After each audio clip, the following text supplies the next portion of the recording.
Bienvenidos, en este video vamos a comparar un diodo real con un diodo ideal a través de un simulador. Es un simulador que es bastante útil, se lo recomiendo.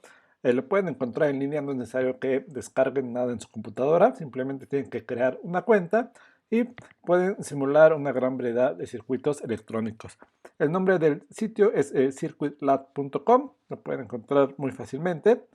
Y vamos a empezar a dibujar nuestro circuito. Vamos a necesitar una fuente de voltaje. También voy a necesitar una resistencia. Y por supuesto un diodo.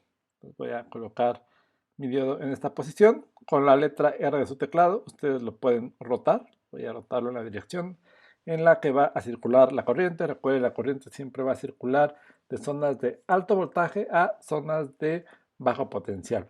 En una simulación siempre es necesario que colocamos la tierra. De lo contrario nos va a marcar un error. Entonces necesito poner mi punto de tierra, donde el voltaje va a ser 0 por definición. Y simplemente con mi mouse yo voy a empezar a trazar las conexiones de la fuente con el diodo y del diodo con la resistencia. De esta forma. Para facilidad de la comparación voy a poner mi diodo en posición vertical. Entonces simplemente lo voy a desplazar. Voy a mover mi diodo a esta posición. La letra R. Voy a volver a poner en este punto. Y volver a trazar mi conexión. Si doy doble clic sobre cualquier elemento, yo lo puedo configurar. Existen diferentes tipos de diodos. En esta página, incluso si yo lo deseo, podría comprar los elementos que yo requiera, si una vez que estoy conforme con mi simulación.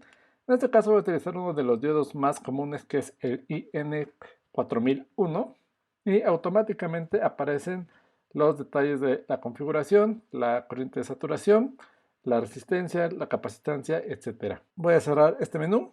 Mi resistencia no la voy a variar, puedo variarla si yo quisiera. Si doy doble clic, puedo cambiar que sean 100 ohms, la bajar como 100 ohms.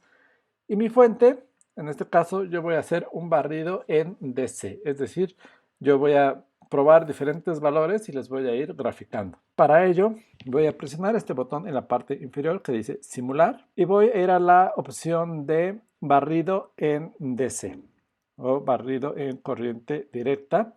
Voy a escoger la opción que sea un barrido lineal y voy a elegir el voltaje que yo quiero utilizar. En este caso va a ser el voltaje B1, el que yo voy a ir modificando. Y voy a hacer mi barrido desde menos 1 volt hasta 1 volt con intervalos de 1 milivolt. Entonces mi simulador va a ir variando el valor de mi fuente de voltaje y va a ir graficando el valor que yo le voy a especificar a continuación. Ahora voy a poner mi mouse sobre la terminal que yo quiero medir. En este caso, vean que aparece el icono de una pluma. La voy a seleccionar. Y las salidas van a ser el voltaje en el diodo y la corriente en el diodo. En este caso yo no deseo saber el voltaje en el diodo, eso ya lo estoy especificando. Lo que yo requiero conocer es cuál va a ser la corriente en el diodo. El primer variable la voy a eliminar y posteriormente voy a hacer mi barrido en DC. Entonces empieza a hacer el barrido y vean que he obtenido la gráfica y podemos ver cómo se comporta la corriente en el diodo y el voltaje en el diodo.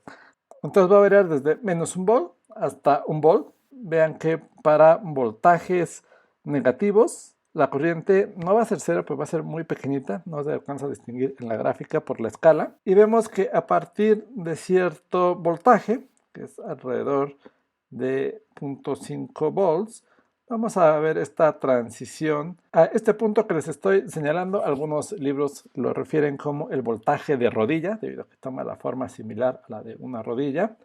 Y vamos ahora a compararlo con nuestro diodo ideal. Entonces voy a regresar a la opción de construir. Voy a regresar a mi modelo. Y voy a añadir ahora un diodo ideal. Entonces voy a simplemente arrastrarlo. Voy a ponerlo en paralelo.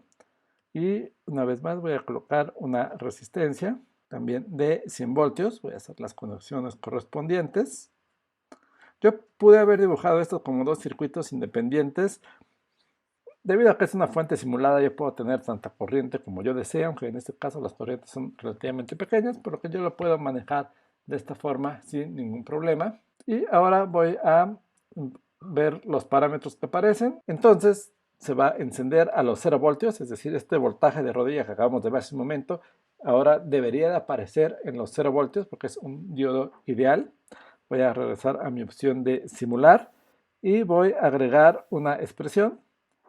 Y voy a poner ahora mi cursor sobre la terminal que yo deseo medir. Y me aparece otra vez el voltaje del diodo 2 y su corriente. El voltaje no me interesa porque ese voltaje yo ya se lo estoy dando por default. Únicamente requiero yo la corriente. Y vamos a hacer la simulación. Vamos a ver qué ocurre.